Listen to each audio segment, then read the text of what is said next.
Beer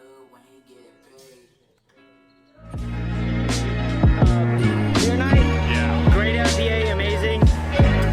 This is their maple stout. Boom. This one does have really nice, clean, crisp lager flavor to it. Alright, well, that was pretty much the rundown of Nova. Hopefully you can hear everything. We are here at Karl Strauss's Arts and Amps. I'm really excited to be here, and it's really awesome. It's a free event.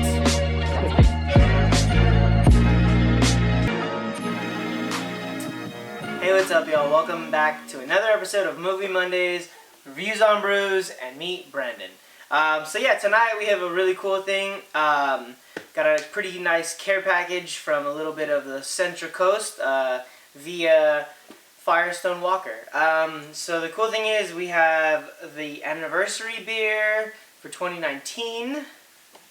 We got the 2020 Parabola, and we also have the 2020 Coconut Parabola. So I'll pull that out in a little bit. But first, we have the anniversary ale. So, pretty much, the cool thing is, like, it comes in these boxes. Honestly, I've seen these on shelves, but I've never actually tried one, so it's kind of cool to actually get to try it out. It comes with this freaking scroll. Look at that thing. It's like a actual decree, something like that. But it's pretty cool because it actually shows you the final blend of everything. So, the final blend for this one is Sticky Monkey, Parabola, Bravo, Bourbon Barrel Eldorado, Velvet Merkin, and Tequila Barrel Eldorado. So yeah, it's honestly a crazy mix of things. So I'm really interested to see how those all play together and try them out. So, pretty much, this is their 23rd edition. It is a delicious 11.5%. So, let's stop looking at the bottle. Crack this bad boy open. I'm using my Groomsmen Amazing engraved bottle opener / wine thingy. I also got this amazing glass which has etched their label on top of it. But it also has a really cool nucleation point at the bottom with their logo. So, let's see. Oh, damn, that's way darker than I thought it was going to be. I was thinking ale, so, like, I was thinking maybe a little bit of golden amber, kind of stuff like that. But, I mean, honestly, it's mixed with Sticky Monkey and Parabola, so I don't know why I was expecting that. But it's got a great dark look to it. Nice cocoa head to it.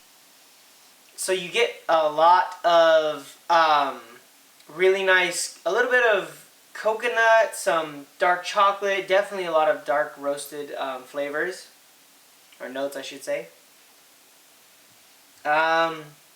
Little hint of boozy, but honestly it's mixed with some barrel aged stuff, so what else would you expect from it? Let's stop sniffing and start drinking. Cheers, y'all. Hot damn, that is good. Wow. You ever drink something and it's like, damn, that's really good, and you have to take a second just to like think of all the stuff that goes through your palate and just kind of decompress all that, because it's a lot. It's a little barrel aged up front. That's like, but it's smooth as hell. Like, it's smooth. Probably one of the smoothest things I've ever had. At 11.5%. It drinks closer to like 8, I would say. But a nice little barrel aging flavor up front, and then comes in this nice velvet rich chocolate roasted flavors. I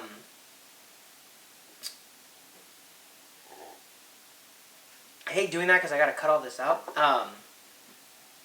But yeah, rich, dark, roasted flavors, a little bit of caramel, some really intriguing notes on that, and then it just smooths out even more, leaving just a perfect aftertaste of dark chocolate, a little bit of coffee, still some of that sweetness off of a barrel age, but oh man, it's really good.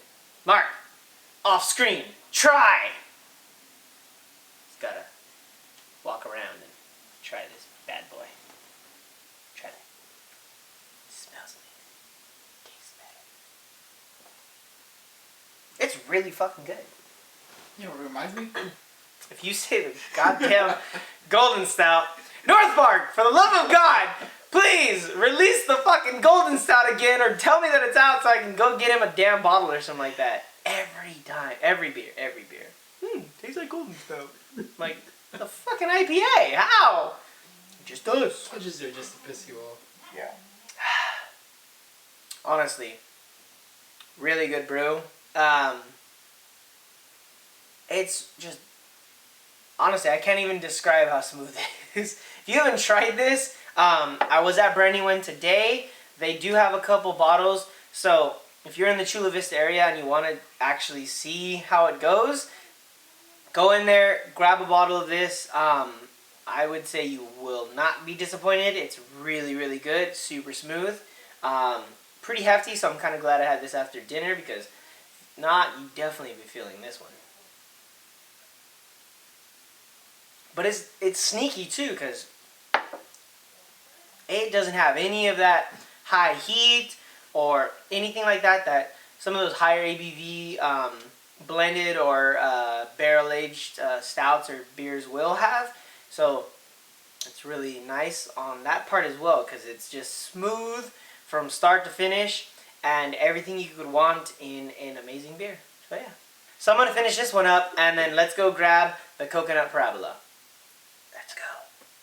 We have the 2020 coconut parabola. So, 2020 parabola, coconut parabola. It did not come in a nice little box of the normal parabola. Parabola. That's not a parabola. I can't do a parabola. But this is a imperial stout aged in bourbon barrels with cocoa nibs and toasted coconut. This one is a 14%. That's hefty, boys and girls. Yep. So, let's stop stalling. Lions, bears, and beers. I didn't notice that on the last cap. Beer before glory. Alright. Let's pour this bad boy out.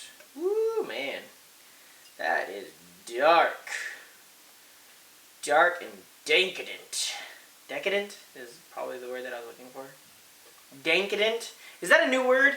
It's like decadent, but still a little bit danky. New beer term?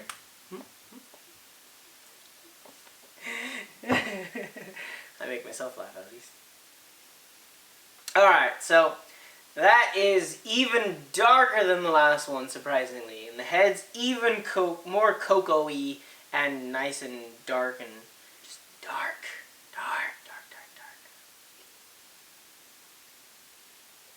Yeah, the first thing that I pick up in the notes is like just a ton of cocoa, actually. It smells like when you open that Nesquik powder mixture and you're like, get a good sniff in there. That's what it smells like to me. Just really good cocoa. That's not really good cocoa, but you know what damn, that smells so good. It's so good I don't almost want to drink it, but I know if it smells that good, the flavor is probably even better. So let's stop sniffing and start drinking. Cheers.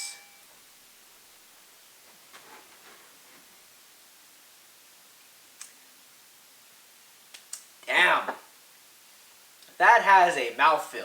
That thing is heavy.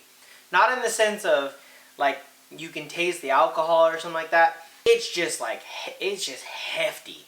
It just covers your whole palate and just sits there. And it's like I'm here. You know, like, you're playing Pokemon Go and you're walking through the forest and then Snorlax is just like, bah! That's that shit. It's just there. It makes perfect sense. It's just laying there. It's heavy. Try, and then tell me that analogy doesn't make sense. No, not bad, but it's like, it's just coating your whole palate. It's heavy. In a good way. Like, it's just dark chocolate, coffee, roasted malt, and everything just sits perfectly. And it's smooth as hell. Like, I was like, okay, that one is smooth. This one, 14%, maybe it'll have a little bit of heat, maybe it'd be a little less smooth. No, completely wrong. Smooth as all hell. Just amazing flavors. Fuck, why have I been sleeping on this the entire time? There's been bottles like in my hand almost. And I'm like, nah, I'll go this way. I need to stop sleeping on these things. Yeah, honestly, wow. Just nice chocolate, like everything I pretty much said. As for the coconut, not gonna lie, I would say the coconut is, you do get a little bit of that roasted, that toasted little flavor, but it comes through more in an aftertaste. It's not really one of those flavors that's like up front in your face like the rest of them are, but it's a nice subtle like of coconut, little kiss of coconut into the mix, if you will, which I honestly enjoy. Like I don't want a giant punch to the face of coconut. Like I don't want a coconut just knocking in my noggin like that. So yeah, this is honestly a really, really good beer. My dogs are playing in the background, if you can't hear that. Yeah, the coconut plays just a subtle underlying, just smooth. I would say the coconut is there to kind of just help smooth it out a little bit more, give it a little bit more of a creamy feel, a little bit of a more creamy taste, and it does really good at its job. It's super creamy, it's super smooth, just an all-around well-balanced beer. This one's 14. I would say it drinks more still heavy, like a 10. It's a little bit heavier feeling than the last one, but honestly it's really delicious. Both these beers were really, really great. Super well blended, super well aged, put together, balanced. Just all around good beers. I mean, it's just an amazing stouts, amazing ales. That's pretty much all I have to say. Just really, really good. Really impressed. This was my first time trying them, and they blew it out of the park. Just gone. Amazing. So good. So good. Definitely check them out if you haven't.